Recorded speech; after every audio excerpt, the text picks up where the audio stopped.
Chicken biryani එකක්. ඉතින් ඔයගොල්ලෝ හැමෝම කියලා තිබ්බා චිකන් බුරියානි එකක් හදන්නේ කොහොමද කියලා. ඉතින් මේක හදන්නේ මම නෙවෙයි අපේ අම්මා. ඉතින් මේ තියෙන්නේ මගේ ගෙදර හැදිච්ච මිරිස්. එතකොට ඉඟුරු තියෙනවා. මේක හරිම රස බුරියානි එකක්. ඉතින් අපි බලමු මේක හදන්නේ කොහොමද කියලා. කොහොමද කියලා. අපි දැන් බලන්න හදන්නේ චිකන් බුරියානි එක හදන්න අවශ්‍ය කරන දේවල්.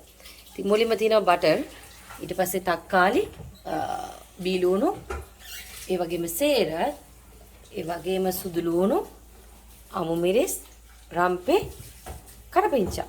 ඊට පස්සේ මේ තියෙන මගේ ගෙදර ඉඟුරු, ඊට තලාගෙන ඊට පස්සේ කුරුඳු, එනසල්, කරාඹු නැටි. ඊට පස්සේ තියෙනවා මේ තියෙන්නේ ගෙදර හදාගත්ත කහ. ඒ වගේම මෙතන තියෙනවා තුන පහ. ඊට පස්සේ මේ තියෙන්නේ ගෙදර හදාගත්ත කළු තුන පහ. මෙතන තියෙනවා මිරිස් කුඩු. ඒ වගේම බිත්තර. මෙතන තියෙනවා බාස්මති. ඉතින් ඔයගොල්ලන්ට ගෙදර බාස්මති නැත්නම් කීරි සම්බෝණත් පාවිච්චි කරන්න පුළුවන්. ඊට පස්සේ මෙතන තියෙනවා චිකන් එක.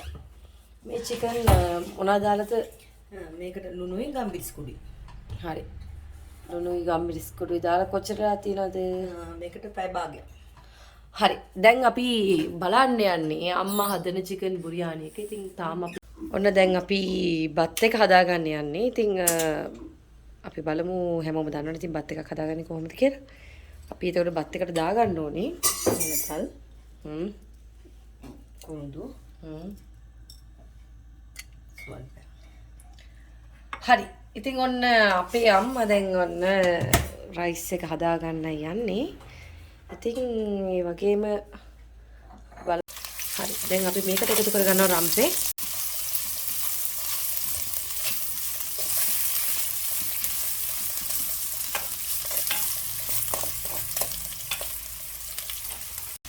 අමු තුන පහ හැඳි තුනක්.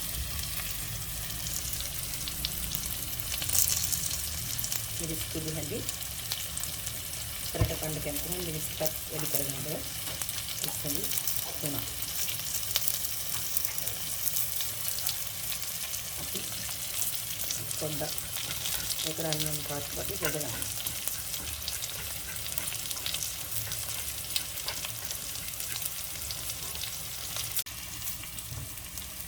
හරි දැන් ඔන්න අපි මේකට තක්කාලි එකතු කරගන්නවා.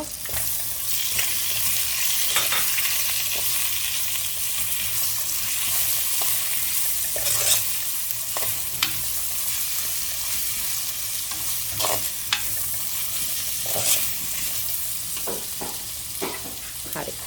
ඔන්න මෙන්න මේ ගානට වෙනකන් අපේ තුන පහ ටිකයි මිරිස් ටිකයි බෙද ගන්න ඕනේ. මම හිතන්නේ දැන් ඇති. ඇතිද? ඇතිද?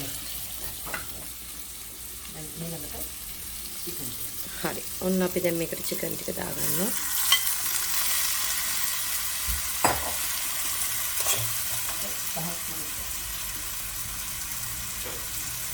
නැවත සැරයක් ගෙදර හදාගත්ත කහ ටිකක් මේකට අපි දානවා.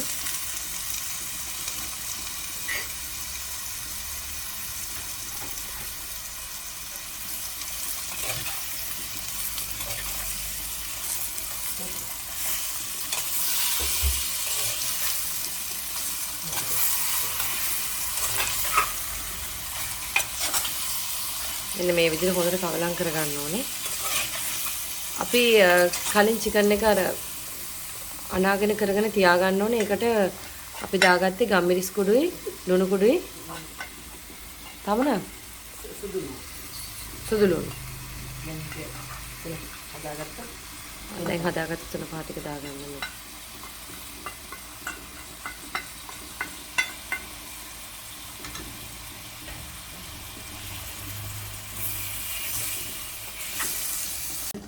ඔන්න චිකන් එක දැන් හැදෙනවා. ඉතින් අපි මේක විනාඩි 20ක් විතර වහලා තියෙනවා. එතකොට මේක හොඳට රසට දැම්විලා ඒක. ඔන්න දැන් හරි අපේ චිකන් කරි එක. ඔන්න පේනවනේ. හරිම රසයි. මම නම් මේකේ රස දන්නවා. ඉතින් ඕගොල්ලොත් මට හදලා බලලා අනිවාර්යෙන් යටින් කමෙන්ට් කරන්න. ඔන්න දැන් අපි කවලම් කරගන්න තමයි හදන්නේ. මෙන්න මෙහෙම බාස්මති හරි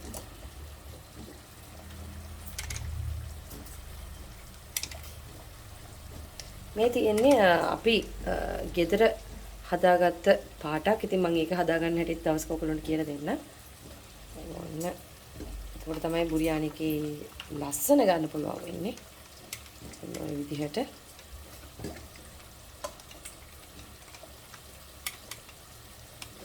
ආගෙත්තා එන්න මේ විදිහට කවලම් කරගන්නවා. දැන් බිත්තර ටික බදගෙන ඉවරයි. මෙන්න මේ විදිහට දැන් අපි මේක ඔක්කොම කවලම් කරගන්න ඕනේ. මේ තමයි අපේ බුරියානි එක. ඉතින් අපි ලස්සනට හදාගන්න හදන්නේ. ඇත්තටම මට නම් ඉවසිල්ලක් නැහැ මේකේ රස බලනකම්. ඒ තරම් රසයි සුවඳයි දෙකම. ඉතින් ඔන්න ඔයගොල්ලන්ටත් පුළුවන් මේ මැජික් බුරියානි එක හදලා බලන්න ගෙදර. ඔන්න ඉතින් මගේ රස බුරියානි එක හදාගෙන ඉවරයි. ඉතින් ඔන්න ඔයගොල්ලන්ටත් පුළුවන්. ඇත්තටම කියනවා මේක අපේ අම්මගේ රසම කෑමක්. ඉතින් ඔන්න මේ බුරියානි එක හරිම ලේසි ක්‍රමයකට ඔයගොල්ලන්ට හදාගන්න පුළුවන්. ඉතින් රස බලලා මටත් කියන්න. ඒ වගේම තව ඔයගොල්ලෝ කන්න කැමති කෑම තියෙනවා නම් කමෙන්ට් කරන්න. ඉතින් ඊට කලින් මගේ YouTube channel එක subscribe කරන්න අමතක කරන්න එපා. ඒ වගේම bell icon එක click කරන්න. එතකොට වීඩියෝ එකක් දාපු ගමන් ඔයගොල්ලන්ට ඒක බලා ගන්න පුළුවන්. හරි. එහෙනම් අපි තවත් ලස්සන වීඩියෝ එකකින් හමු වෙමු.